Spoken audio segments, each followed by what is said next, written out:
They'll know my name now. That's what he said. The words tumbled from his lips, not in regret but in triumph, as officers led him away from the flashing cameras he had craved for years. Before we dive deep into this chilling case, make sure to subscribe and hit the bell icon because every story we uncover gets darker and more real. Now let's begin. In the quiet town of Brookhaven, where little league games and church picnics filled the weekends, no one could have imagined that one of their own would orchestrate a series of brutal murders, all in a desperate, blood-soaked quest for fame. The signs were there. The longing, the resentment, the growing darkness hidden behind a polite smile. But no one was looking close enough. No one believed that someone so invisible could become so deadly. This is the chilling story of Owen Matthews, the boy who wanted to be a star, and the monster he became to make sure he was remembered. Nestled between rolling hills and quiet streams, Brookhaven looked like a town frozen in time. Children biked through winding streets without fear. Parents left their doors unlocked. Life here moved slowly, predictably. But beneath the calm exterior, something new was creeping in. Fame, real or imagined, was becoming the new currency. Instagram influencers, YouTube stars, viral sensations. Even in Brookhaven, it seemed your worth was measured by your likes, your followers, your views. Local kids started chasing stardom, competing for the town's limited spotlight. School talent shows became auditions for online fame. Graduations were live-streamed with hashtags. And amid all of it, one teenager stood in the shadows, unnoticed. His name was Owen Matthews. And he was tired of being invisible. Owen wasn't the kind of kid you remembered. Thin, awkward, the kind of person who melted into the background at school assemblies. Teachers described him as quiet, polite, maybe a little odd. Peers barely described him at all. He watched, silently, as others basked in the tiny spotlights Brookhaven could offer. Football captains. Homecoming queens. Social media personalities with a few hundred followers, treated like royalty. Meanwhile, Owen's own videos, his art, his music, gathered dust in the forgotten corners of the internet. Every failure, every overlooked achievement chipped away at him. Resentment grew. Fantasies of recognition, once harmless, darkened into something dangerous. And then one night he made a decision. If he couldn't earn fame, he would take it. With blood. In the attic of a modest, peeling house on Sycamore Lane, Owen Matthews built his own kingdom. Stacks of comic books. Broken guitars. Cracked phone screens flashing videos that had never gone viral. At night, he would sit for hours, scrolling through the lives he wished he had. Cheering fans. Flashbulbs. Fame. But every like he didn't get. Every video that ended with no comments, no shares. It was like another nail driven into the coffin of the person he could have been. He started talking to himself, filming monologues in the dark. He called them confessions to the future. In the grainy footage, Owen's face looked hollow, eyes glassy. "They'll see me one day," he whispered into the cracked lens. "They'll wish they paid attention." He watched documentaries about serial killers obsessively, not for their brutality but for their fame. Bundy, Ramirez, Dahmer. Names that history remembered. Names that lived on. Forever. And Owen wanted the same. But he needed a plan. And more importantly, he needed a first victim. In Brookhaven, few shone brighter than Ethan Caldwell. Captain of the varsity basketball team. Class president. Thousands of followers online. Ethan embodied everything Owen hated and secretly worshipped. He was the poster boy for Brookhaven's golden promise. Work hard, stay good, and you'll be celebrated. Ethan was kind to Owen, at least on the surface. A casual nod in the hallway. A quick, "What's up, man?" in passing. But to Owen it wasn't kindness. It was mockery. A reminder of how small he was.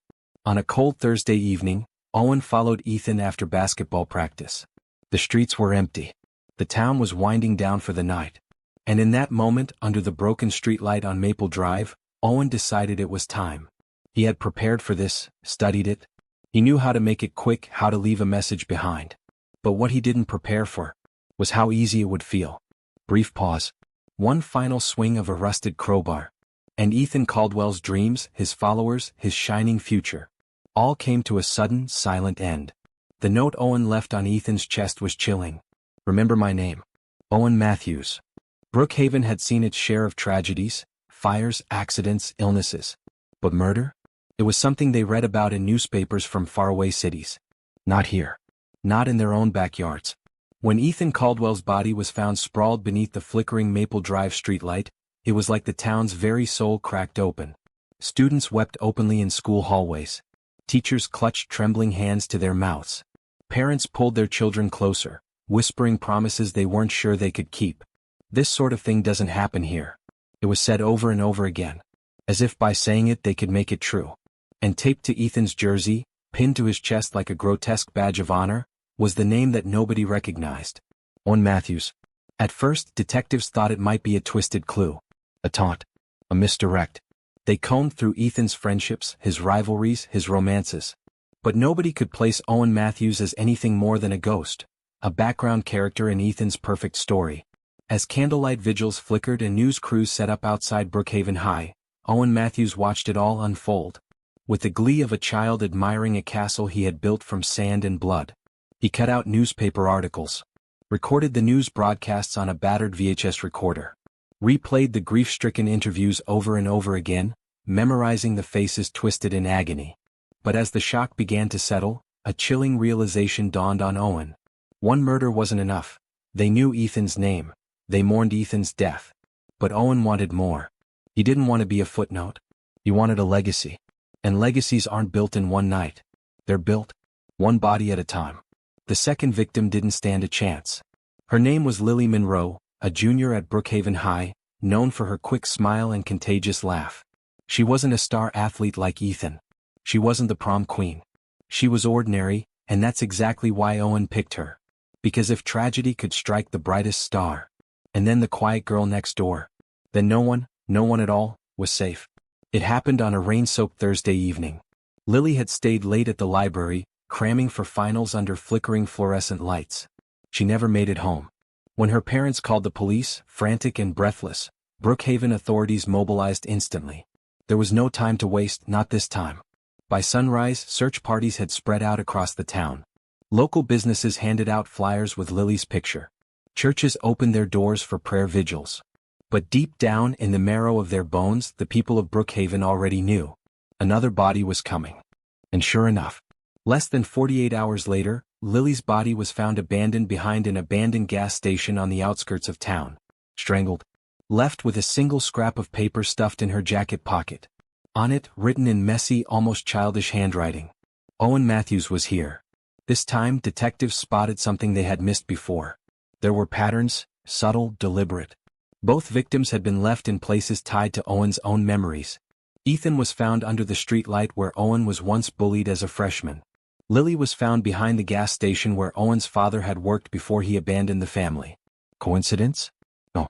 Brookhaven didn't realize it yet, but Owen Matthews wasn't just murdering. He was telling a story. His story, one corpse at a time. Sheriff Tom Reynolds hadn't slept in days. Neither had his deputies. The town demanded answers and the mayor demanded results. The FBI was called in. Psychological profilers began working frantically, sketching out the killer's mental blueprint. Male, young, local, obsessive need for recognition. One profiler said. Seeks personal connection to victims. Projects personal history onto crime scenes, said another. Every clue pointed back to Brookhaven itself. The killer wasn't an outsider. He was one of them. While investigators raced against the clock, Owen meticulously planned his next tribute. He wanted it to be bigger, bloodier, unforgettable. He wasn't just creating chaos anymore. He was curating it. As the 4th of July celebrations approached, the biggest event of the year for the small town, Owen saw his opportunity. Fireworks, parades, hundreds of people packed into the town square, their guards lowered, their children laughing. It would be perfect. The stage was set. The only question now was, who would he choose next? The 4th of July arrived like a ticking time bomb. Red, white, and blue banners fluttered in the summer breeze. Children waved sparklers. Families crowded along Main Street, faces upturned with excitement. But underneath the music and laughter, something unseen and terrible lurked. Owen Matthews moved among them, invisible in plain sight. A ghost in a crowd of the living. He had chosen his next victim. Someone who symbolized everything he hated. Someone everyone loved. Principal Marjorie Dean. The woman who once told Owen he would never amount to anything. The woman who, in Owen's mind, had humiliated him in front of the entire school board. Tonight he would humiliate her. Forever. As the national anthem played, Owen slipped into the restricted backstage area behind the grandstand. Security was lax, It always was in small towns like Brookhaven. No one was expecting a monster to walk among them. No one noticed the slim figure blending in, carrying what looked like a heavy backpack. No one stopped him. At precisely 9:17 p.m., just as the first firework exploded in the sky, the town's joy turned to screams. Marjorie Dean, standing at the podium to announce the fireworks, collapsed mid-sentence. Blood spread across the white of her blouse, stark against the flashing lights. In the chaos, Owen disappeared once again into the night. His masterpiece complete. This time there were witnesses. A blurry security camera caught a glimpse, not enough for a clear ID but enough for a clue. A glimpse of a dark hoodie. A backpack. Someone remembered seeing a figure fitting that description darting into a nearby alley after the shooting. The FBI profiler, studying the footage, muttered under his breath. He's escalating. And he's getting sloppy. For the first time, Owen had made a mistake. And now, the hunters were closing in. Back at his dingy basement hideout, Owen watched the news coverage, heart pounding with a cocktail of pride and paranoia. Brookhaven was finally talking about him. They were terrified of him. Obsessed with him. But fame, true fame, still eluded him. He needed a finale. One final act that would etch his name into the annals of true crime history. He scribbled plans feverishly onto scraps of paper, crossing out names, circling locations. Time was running out, he could feel the noose tightening. But Owen wasn't done yet. Not by a long shot. The worst was yet to come. Owen Matthews had always believed that legends weren't born, they were made. And he was ready to carve his name into infamy. With blood. He chose Founders Park, the heart of Brookhaven. A place where families picnicked, teenagers took senior photos and old couples fed the ducks. A place everyone loved. And soon a place everyone would fear. His plan was horrifying in its simplicity. A timed explosive. Hidden in a trash bin near the playground. Set to detonate at the peak of the Saturday farmers market, when the park would be packed shoulder to shoulder. It wasn't about any one person anymore. It was about everyone. He would become a force of nature, a story whispered about for generations. Or so he thought. But Owen wasn't as invisible as he believed. An anonymous tip, still debated to this day, alerted authorities to suspicious activity. Police flooded the park that morning, undercover and alert. And when Owen approached the trash bin, backpack in hand, he felt it. Dozens of them. He bolted, the bomb abandoned in the bin, a scramble of shouts, gunfire and pounding footsteps following him. Down winding alleys. Across busy streets. Into the woods beyond town. The largest manhunt in Brookhaven's history had begun. And this time, Owen wouldn't slip away. For 2 days helicopters combed the forest. Bloodhounds picked up scents in thick underbrush. Roadblocks sealed off every possible escape. And still Owen evaded capture, like a phantom. Until the night of the second day, when a flash of movement near an abandoned ranger station caught a deputy's eye. They surrounded the building in minutes. Inside, Owen sat cross-legged on the floor. No weapon in hand. No fight left in him. Only a strange, almost peaceful smile on his face. He had written 3 words across the cracked wall behind him, in what appeared to be charcoal. You see me? The town of Brookhaven would never be the same. Owen Matthews pled guilty to multiple counts of murder, attempted mass murder and domestic terrorism. He was sentenced to life without the possibility of parole. But even behind bars, Owen got what he wanted. Podcasts dissected his crimes. Documentaries aired his story. Strangers across the country spoke his name with a shudder.